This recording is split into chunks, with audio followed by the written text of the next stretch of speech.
दोस्तों दोस्तों अगर आप अकाउंटिंग स्टैंडर्ड पढ़ना चाहते हैं या पढ़ चुके हैं तो रिवाइज़ करना चाहते हैं तो ये वीडियो आप लोगों के लिए है। हेलो दोस्तों, मेरा नाम है विशाल और आप देख रहे हैं मेरा YouTube channel V Professional Academy. तो दोस्तों, मैं आज अकाउंटिंग स्टैंडर्ड 12 शुरू करने वाला हूँ जिसका नाम है accounting for government grants. Standard शुरू करने से पहले मैं आप लोगों को बता दूँ कि आप लोग हमें इंस्टाग्राम पर फॉलो कर सकते हैं जिसका लिंक मैंने डिस्क्रिप्शन में दिया है। वहाँ आप हमसे कोई भी क्वेश्चन, स्टडी से रिलेटेड, एएस से रिलेटेड, अकाउंटिंग से रिलेटेड आप कुछ भी आगे पूछ सकते हैं। चलिए दोस्तों, बिना टाइम वेस्ट करे शुरू करते हैं accounting standard 12। Accounting for government grants.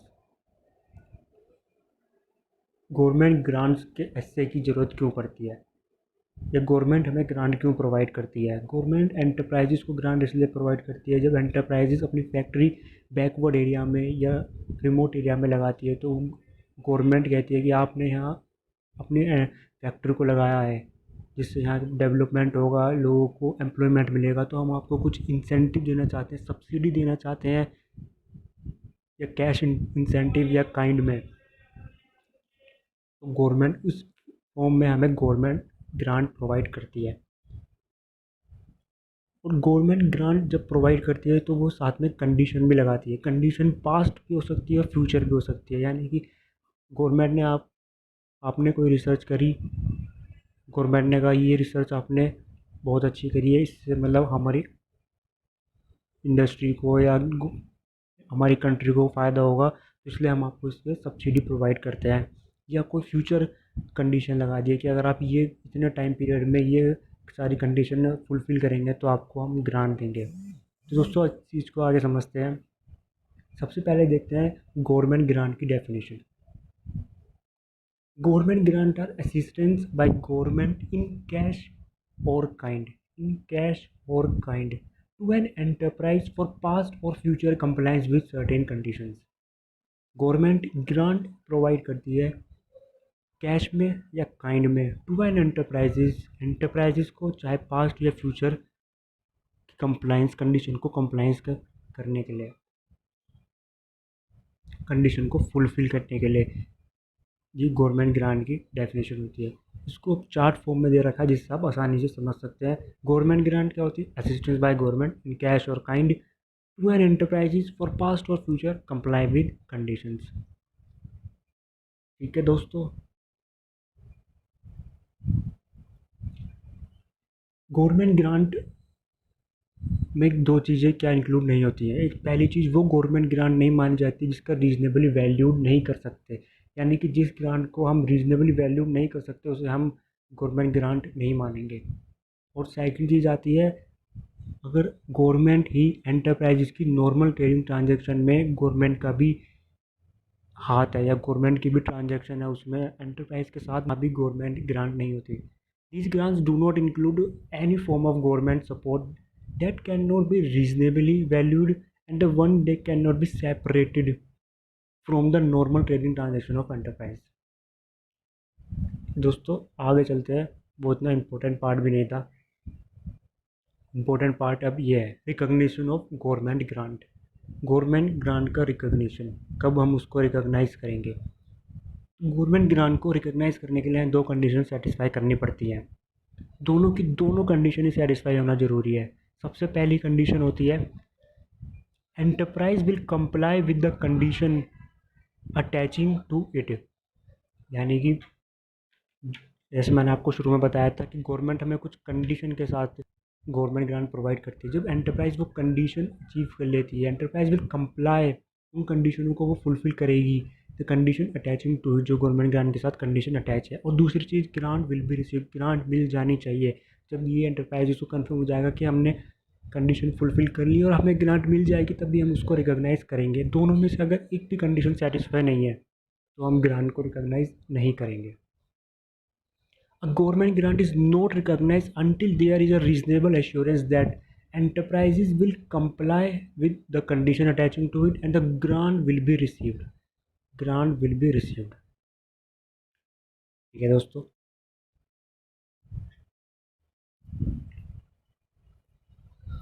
अब हम आगे आते हैं।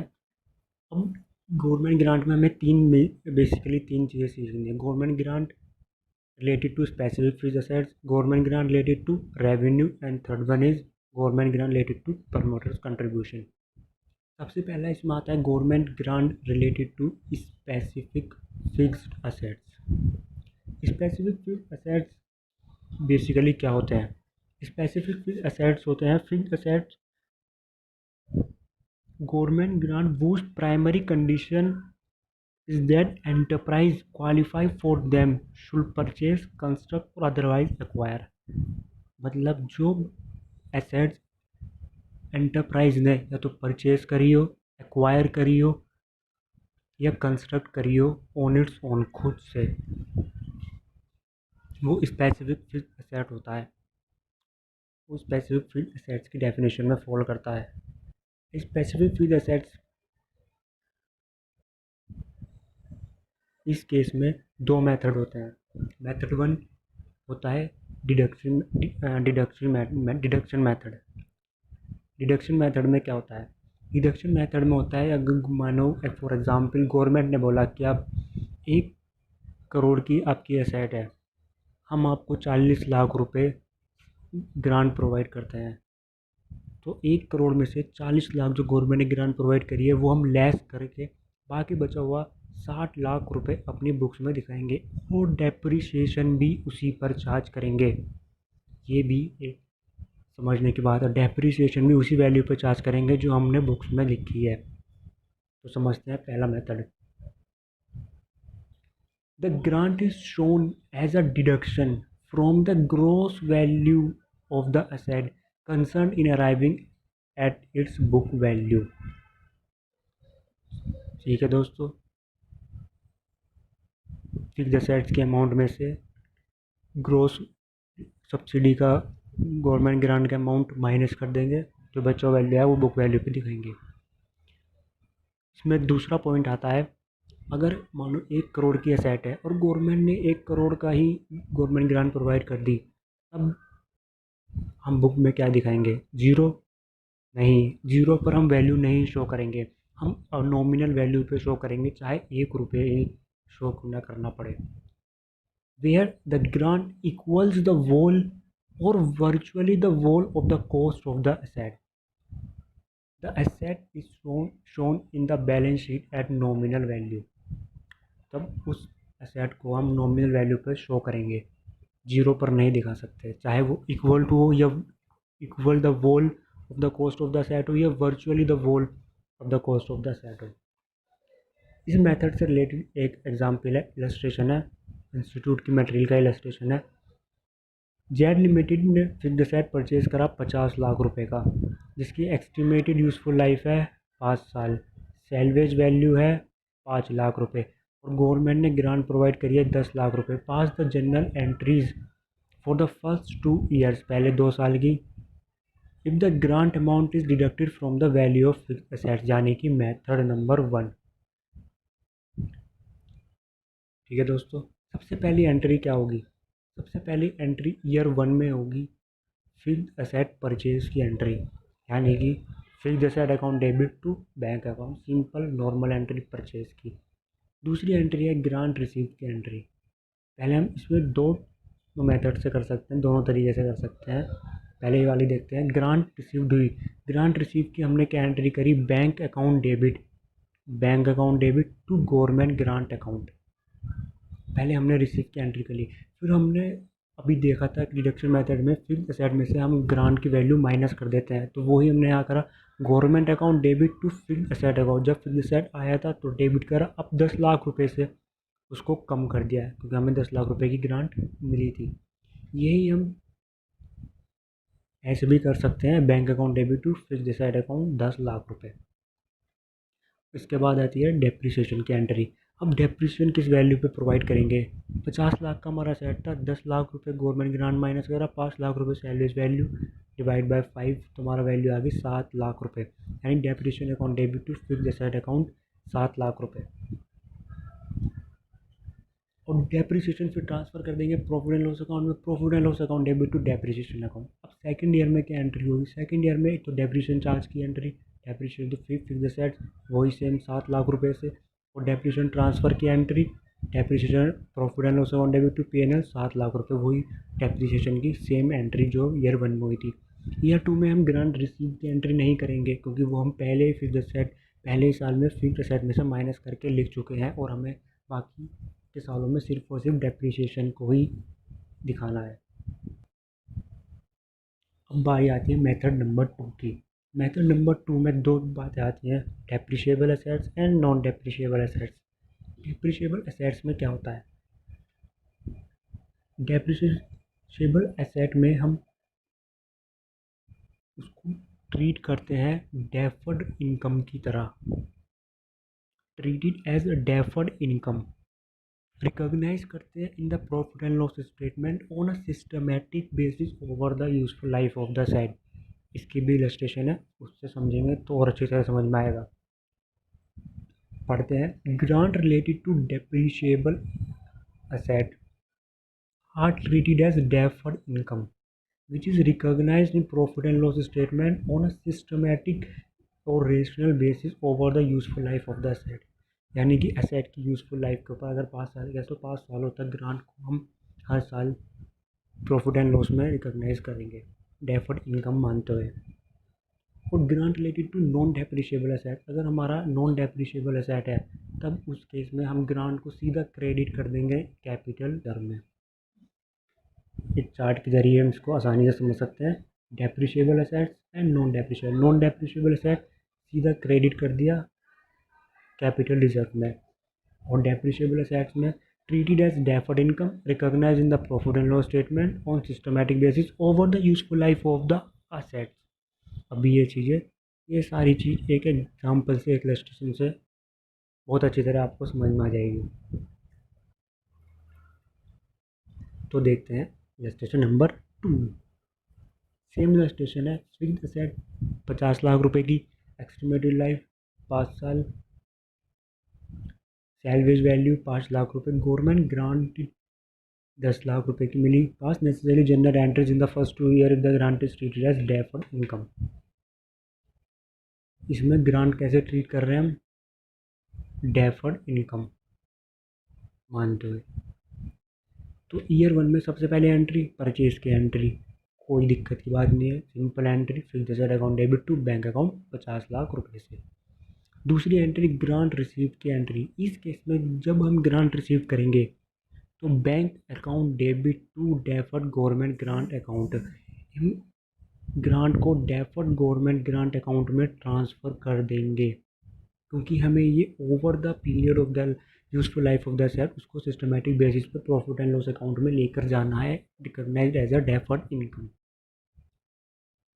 फिर हम उसको proportionate government grant taken to P&L, proportionate basis पर P&L में उसको ट्रांसफ़र करते रहेंगे। कैसे? डेफर्ड गवर्नमेंट ग्रांट अकाउंट, यहाँ क्रेडिट किया था, यहाँ डेबिट कर दिया, to profit and loss account 2 lakh रुपए। 2 लाख रुपए कैसे? कितनी हमें ग्रांट मिली थी? 10 लाख रुपए। कितने साल का सेट था? 5 ईयर्स, तो 10 लाख डिवाइड बाई 5 यानी 2 लाख रुपए हम 5 साल तक P&L में लेके जाते रहेंगे। यही था इसका जो हमने ऊपर लाइन पढ़ी थी, treated as deferred income which is recognized in the profit and loss statement on a systematic basis over the useful life of the asset। ठीक है दोस्तों। दूसरी एंट्री डेप्रिसिएशन की, डेप्रिसिएशन, अब इस केस में डेप्रिसिएशन में से हम ग्रांट का अमाउंट माइनस नहीं करेंगे, वो हम फर्स्ट मेथड में करा करते थे, सेकंड मेथड में नहीं करते। सेकंड मेथड में सीधा depreciation account debit to fixed asset account, जैसे हम नॉर्मल निकालते हैं SLM मेथड, फिर डेप्रिसिएशन को ट्रांसफ़र कर देंगे P&L, profit and loss account debit to depreciation account 9 lakh. Year 2 में, यहाँ इंपॉर्टेंट बात है ध्यान से समझने की, ईयर 2 में depreciation account debit to fixed asset, ये एंट्री तो होगी जो ईयर 1 में हुई थी, नॉर्मल डेप्रिसिएशन की एंट्री, डेप्रिसिएशन ट्रांसफ़र करेंगे P&L में, ये एंट्री भी होएगी।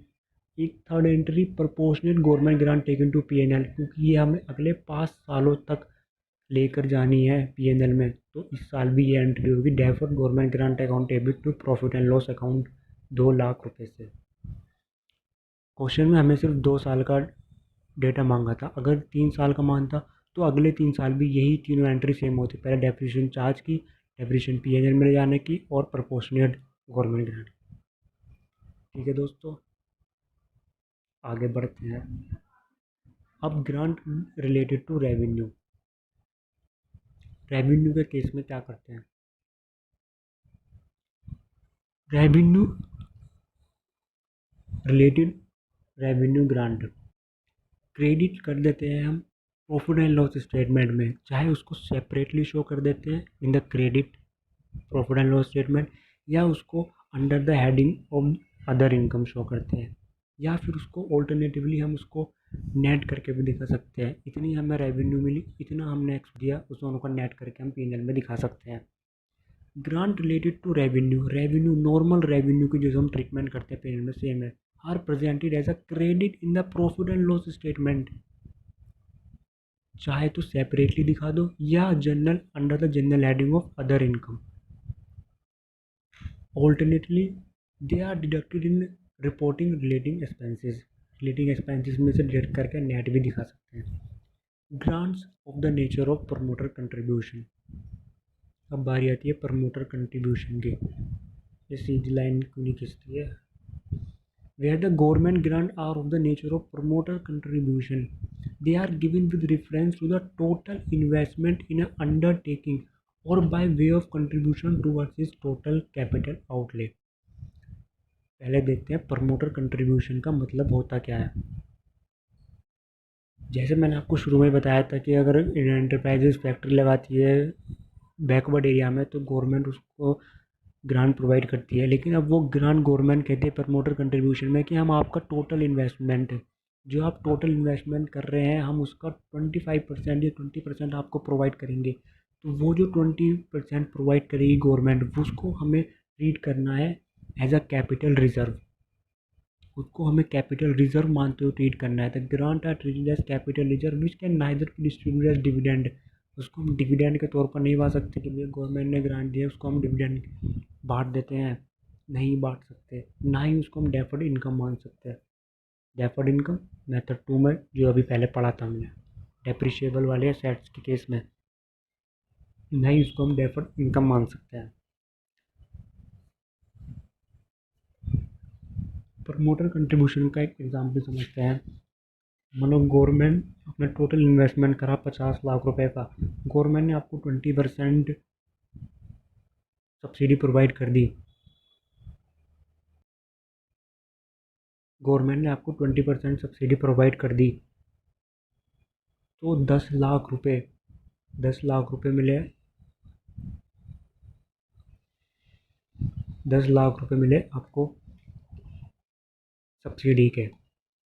तो वो 10 लाख रुपए आप कैपिटल रिजर्व में लेके जाएंगे, ना ही उसका डिविडेंड बांट सकते हैं, ना ही उसको डेफर्ड इनकम मान सकते हैं।